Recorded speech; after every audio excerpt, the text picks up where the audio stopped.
No, no, no, no.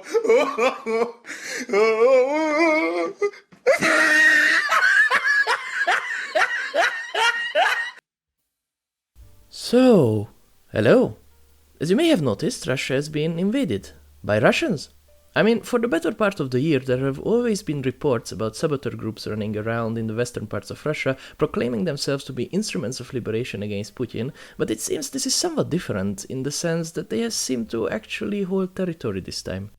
I mean, I find it incredibly hypocritical and funny how Russia accuses Ukraine of the incursion in its territory, while they have conveniently forgot there are more than 200,000 orcs camping in and around Ukrainian territory. Now, what this might be truly or how successful will it be is up to the future, but I will give you a short summary about what we know. Now, keep in mind, everything that I'm about to say is subject to change. The script and subsequent recording is made at the evening of May the 22nd and briefly updated on the 23rd, so by the time you watch it, it could be outdated. Without further ado, let's jump into it. Preliminary reports show that they took control of some villages near the border. I've heard about 3 by the time of recording, set fire to a border guard station and entered the town of Gorapodol. This seems different to previous acts of sabotage, as they appear to take and hold territory this time, not just vanish after causing damage. Local Russian units were mobilized, civilian evacuation ordered, reports of artillery strikes and small arms fire surface as a general chaos and panic seems to grip the oblast. Speculation range from another hit-and-run attack to a diversion for the upcoming Ukrainian counteroffensive. Though we don't yet know the true nature of this operation, we can be certain that this comes as a major propaganda blow to Russia as reports surface about the still unconfirmed fall of Bakhmut. What's supposed to be a victory day turns into a nightmare in a series of successful Ukrainian counterattacks, the alleged withdrawal of the Wagner group, and now a serious attack at home territory. Allegedly, the unit that crossed the border belonged to the Freedom of Russia Legion and the Russian Volunteer Corps. At the time of recording, the fighting is still ongoing. Reports claim that the 3 Russian units have captured Russian police vehicles, uniforms, and the BTR, while the Putinist forces took over an abandoned MRAP. There are also talk of casualties of both civilian and military nature. As this chaos goes on, I figured that with all the guns blazing and ideological shuffling, you might want to know more about some of the larger anti-Putinist Russian players in Ukraine. So, in this quick video, I will talk about 3 armed groups, all of which are signatories of the so-called Irpin Declaration, a document unifying these groups and their desire to liberate the occupied parts of Ukraine, then rid Russia of the Putinist regime. I will also talk about another group distinct from these, yet similar in some regard. In no particular order, let's get into them. The first of which I want to talk about is the Russian Volunteer Corps, or RVC for short. It is a curiosity among the forces fighting against Russia, a group that exists in a kind of limbo within the war in Ukraine. To start it off, the group has a very clear hardcore ultranationalist sentiment apparent both in their declarations and members. Its founder and leader, Denis Nikitin, original name Denis Kasputin, a 38-year-old neo-Nazi. Born in Moscow, he moved to Germany where he took a deep dive into football hooligan street culture. He was associated with several far-right parties and Zucker Ultras, and even launched his own neo-Nazi themed fashion brand called White He was apparently even banned from the EU in 2019.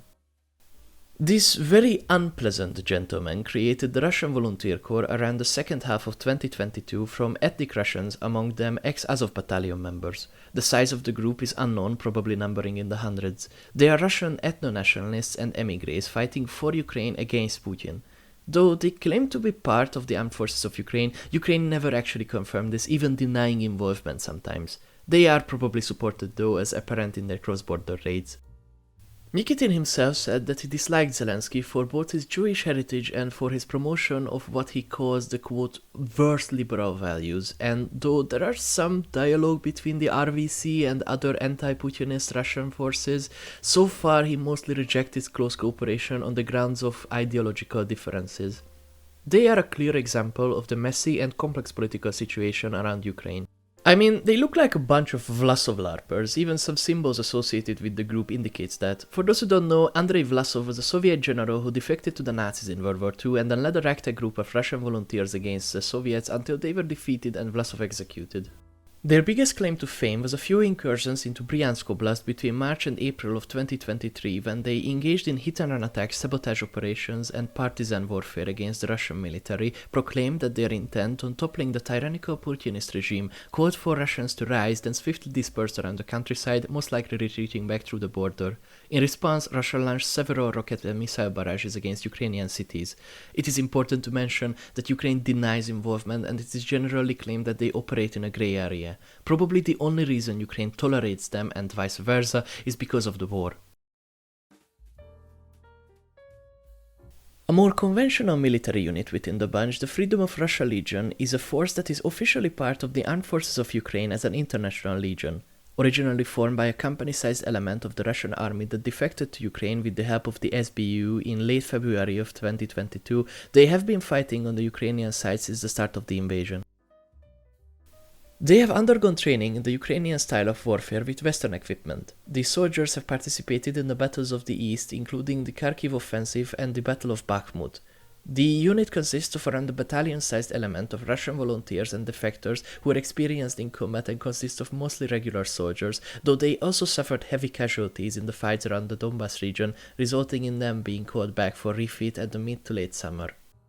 Ideologically, this group is a mixed bag. They generally describe themselves as anti-Kremlin and wish to preserve a democratic Russian Federation within the bounds of the 1991 borders. They are a melting pot of softcore nationalists, anti-Putinists, and people who generally disagree with the Russian invasion of Ukraine.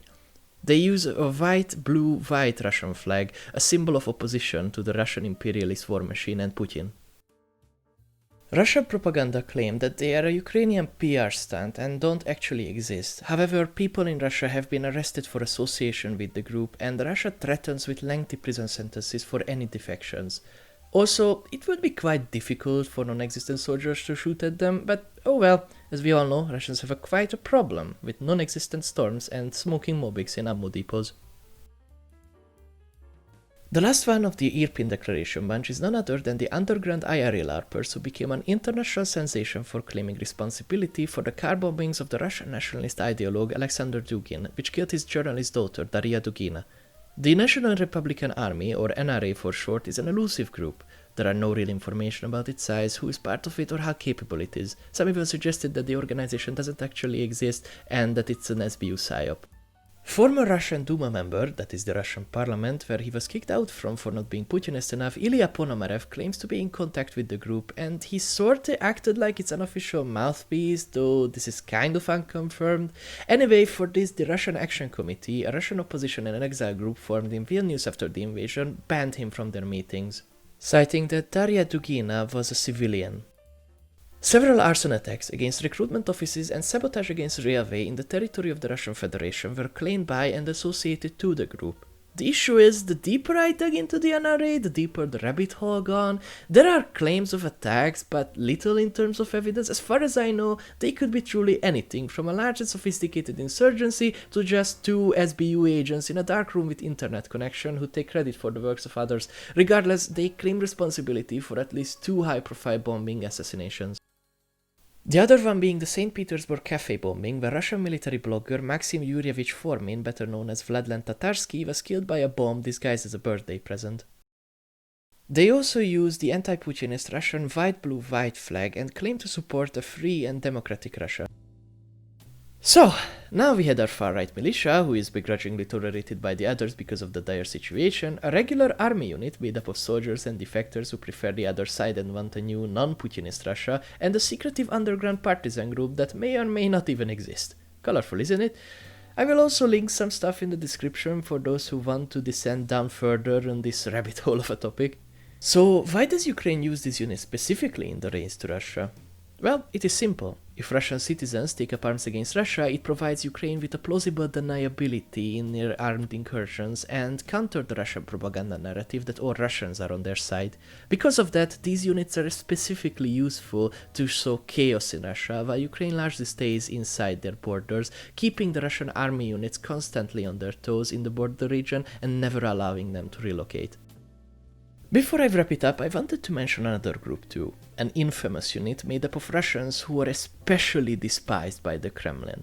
You probably have heard of them already, the Azov regiment. Interestingly enough, the shining example of the so-called Ukrainian Nazi problem is also an example of the complex web of loyalties lying in the conflict, because again, they were Russians who were also simultaneously Ukrainian ultranationalists. Make no mistake, I am neither excusing Azov or any other far-right organization for that matter, nor it is the far-right militia it was in 2014. It has been integrated into the Ukrainian National Guard, where it was reined in, and its old sentiment mostly broken down, with many of its old members either dead, out, or absorbed by other organizations. However, the fact is that the Russian propaganda hates them because of how they robbed them of Mariupol in 2014, when Azov, just a small armed rebel, beat the crap out of the Russian regular forces who wanted to advance further into Ukraine, and not because it may or may not be made up of neo-Nazis. If Putin wants to denazify something so bad, he should start in his own fucking backyard. I would be here all day if I have to list every single fascist person and organization that prowls around Putin's billion-dollar palace accepting his protection. Anyway, that is it for this small update today. I'm already working on a longer video that I swear will be more thorough, that will tackle a larger social issue. If you want to see more, like and subscribe. I've been Kane, and thanks for watching.